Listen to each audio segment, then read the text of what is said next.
गांव की दादा दादी। अरे पापा, कितना वक्त हो गया है, आप यहाँ आए भी नहीं हैं। वहाँ गांव में कोई है भी नहीं आपकी देखभाल के लिए। मुझे हर वक्त आपकी चिंता लगी रहती है। अरे हम तो यहाँ बहुत मज़े से हैं। यहाँ सब अपने ही तो है, किस बात की चिंता।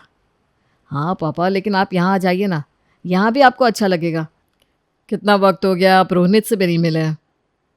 ठीक है, लो अपनी माँ से बात करो, वो क्या कहती है। हाँ हाँ, दीजिए माँ को, मैं उन्हें समझाता हूँ। हाँ हाँ, बोल बेटा। माँ, आप दोनों यहाँ मेरे पास क्यों नहीं आ जाते हैं? आपको अपने पोते के साथ वक्त बिताना कितना अच्छा लगेगा। हाँ, तो सही कह रहा है, कितने वक्त से हम मिले ही नहीं। चल देखते हैं। माँ, आप कहे तो आपकी ट्रेन की टिकट भिजवा देता हूँ मैं, आप दोनों आराम से आ जाइए। ठीक है, चल, अब तो इतना कह रहा है तो हम आ जाते हैं। ठीक है माँ, मैं आपकी 2 दिन के बाद की टिकट करवा देता हूँ। प्रणाम। प्रणाम बेटा। मुझे तो लगता है कि बहू ने कहा होगा कि माँ जी और बाबूजी को यहाँ बुला लीजिए काम के लिए, रोनित को भी संभाल लेंगे। हाँ भाई, आजकल के बच्चे हैं ही स्वार्थी। हाँ, और नहीं तो क्या, खुद तो अपनी कंपनी का काम करेगी और हमें कहेगी माँ जी आप घर और रोनित को देख लीजिए। हाँ, लेकिन अब बेटे ने कहा है तो चलना तो पड़ेगा ही। चलो चलते हैं, अब दादा दादी का फ़र्ज़ भी तो हमें ही निभाना है। सुरेश और स्वर्णा 2 दिन के बाद अपने बेटे बहू ईशान और सोनिया के पास पहुंचते हैं। ईशान और सोनिया दोनों ही उन्हें देखकर काफ़ी खुश थे। कितने दिनों बाद आए आप माँ जी और बाबू जी? हाँ, अब यहाँ हमारा काम ही क्या है। अरे माँ जी, आपको यहाँ काम करने की कोई ज़रूरत नहीं है, यहाँ तो बस आप आराम करिए और रोनित के साथ खेलिए। वैसे घर तो काफ़ी अच्छा बना लिया है। जी बाबूजी, यहाँ पास में ही गार्डन भी है, आप शाम को यहाँ नीचे भी जा सकते हैं टहलने के लिए। अच्छा, क्या बात है, रोनित दिखाई नहीं दे रहा?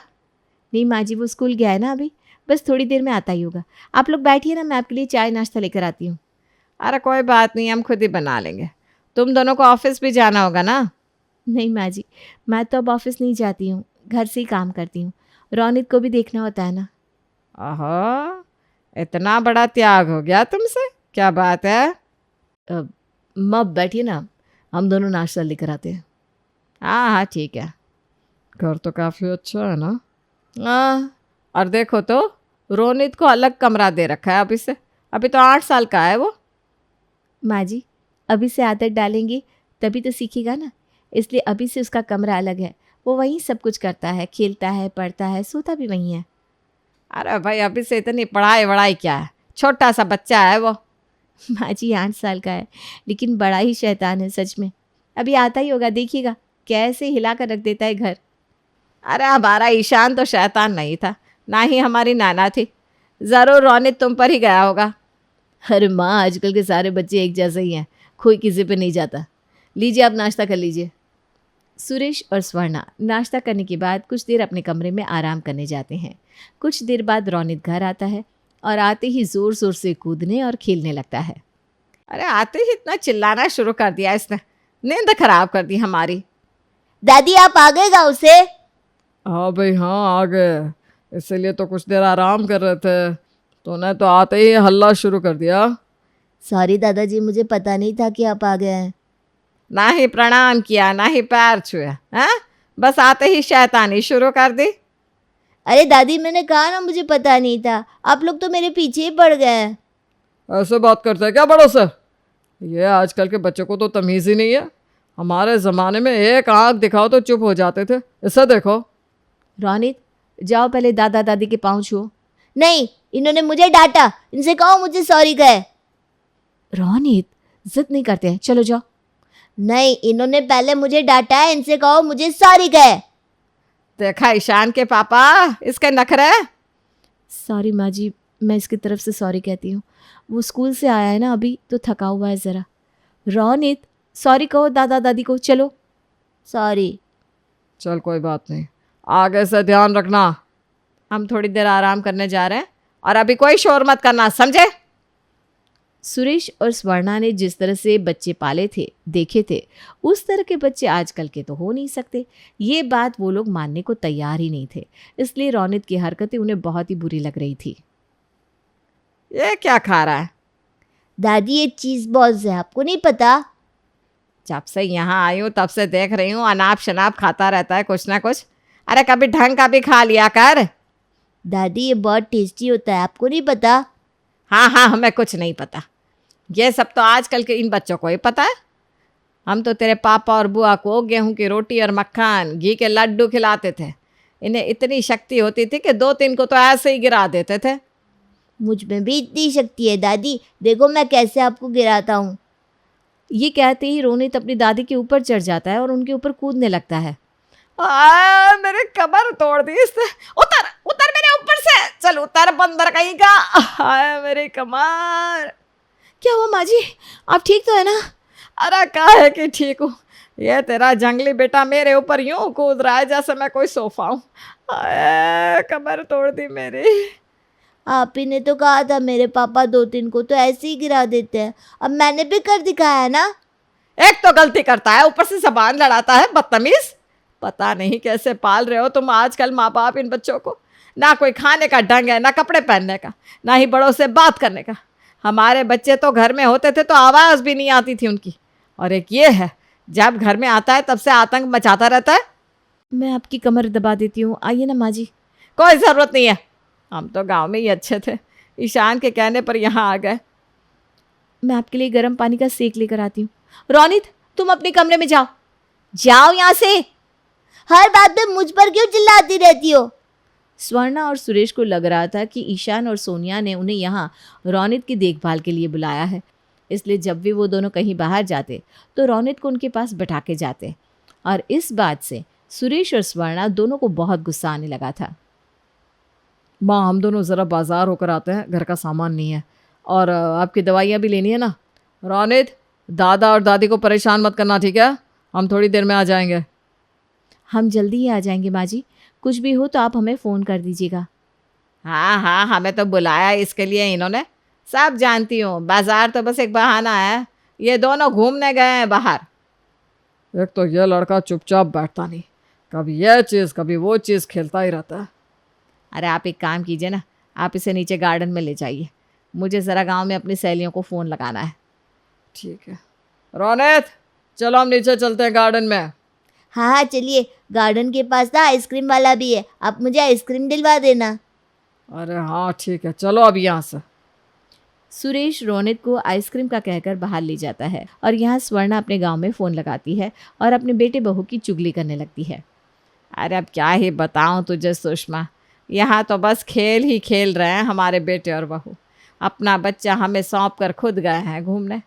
अब क्या करे, इस उम्र में कुछ कर भी तो नहीं सकते।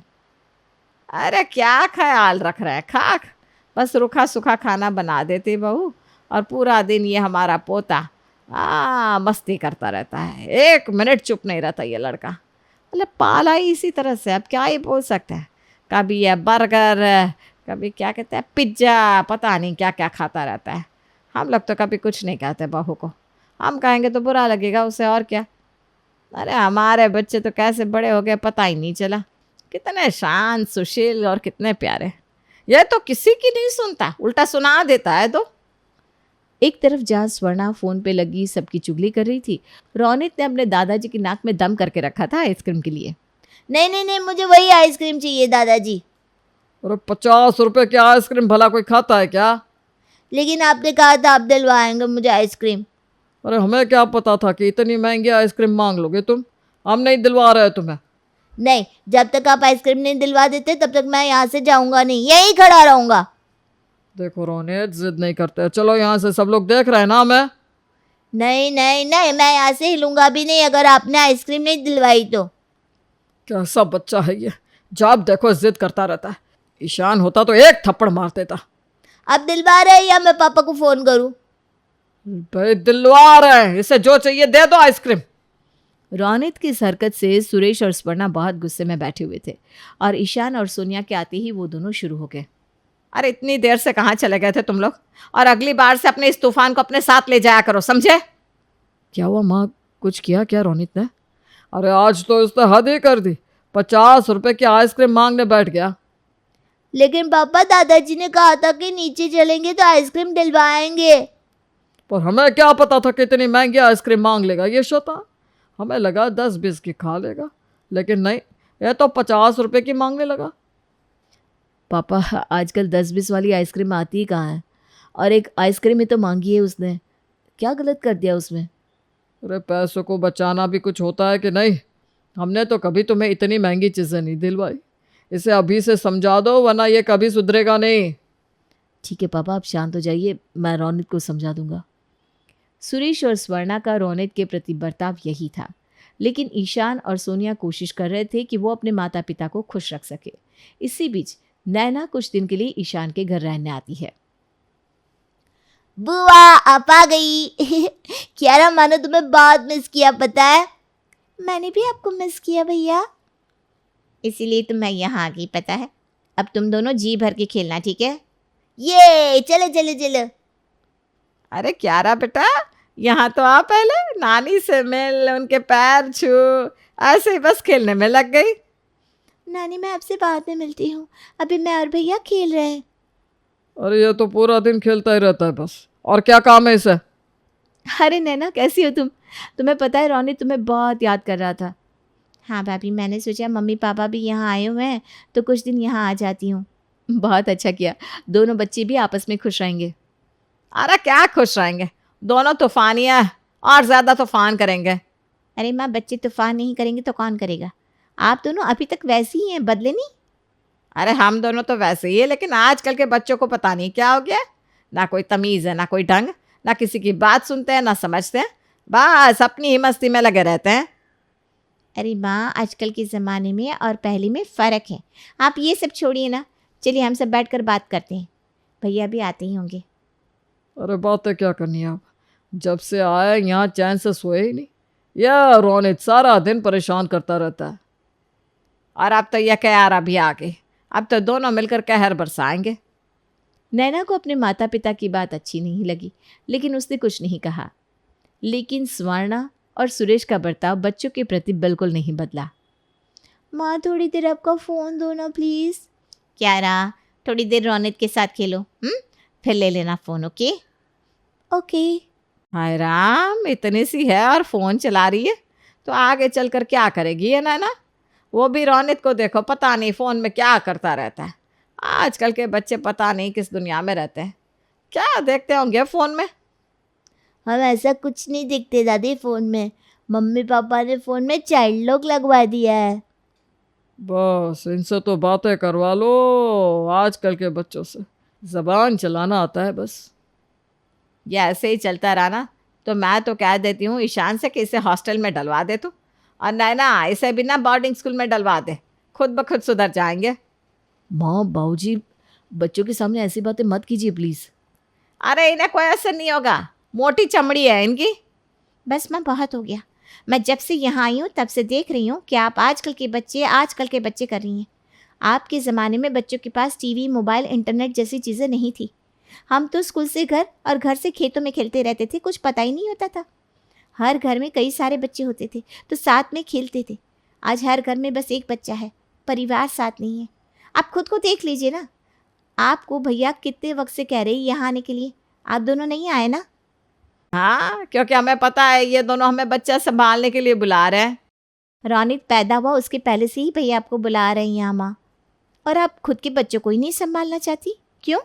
है तो वो आपका पोता ही ना, आप संभालती उसे जैसे हमें संभाला था। लेकिन नहीं, आपको बस ताने मारने। हाँ, आजकल के बच्चे अलग है, सही बात है, क्योंकि आजकल का माहौल भी अलग है, नया है। हम सब काम करते हैं क्योंकि महंगाई ज़्यादा है। इसमें सिर्फ आजकल के बच्चों का कसूर नहीं है, उनके माता पिता और दादा दादी का भी है, जो बार बार उन्हें ये एहसास करवाते हैं कि तुम नई पीढ़ी गलत हो, हमारे बच्चे सही थे। क्योंकि वो चुप थे, भोले थे, और वो हमारी हर बात बिना कुछ बोले समझ लेते थे, मान लेते थे। लेकिन ये बच्चे हर बात को समझते हैं, अपने हक के लिए लड़ते हैं और सब कुछ जानना चाहते हैं। मैंने तो भैया से पहले ही कहा था कि मत बुलाओ माँ बाबूजी को यहाँ, पर उन्होंने मेरी बात सुनी ही नहीं। ना ठीक कह रही है स्वर्णा, हमें भी वक्त के साथ बदलने की ज़रूरत है, वरना शायद आजकल के बच्चे कहीं हमें गलत ना समझने लगे। आजकल की पीढ़ी आगे है, एडवांस्ड है, लेकिन अगर आप उन्हें समझेंगे तो वो इतने भी गलत नहीं है। चलिए, एक कोशिश सब करते हैं और उन्हें किसी से कंपेयर नहीं करते। वो जैसे हैं उन्हें वैसे ही अपनाते हैं।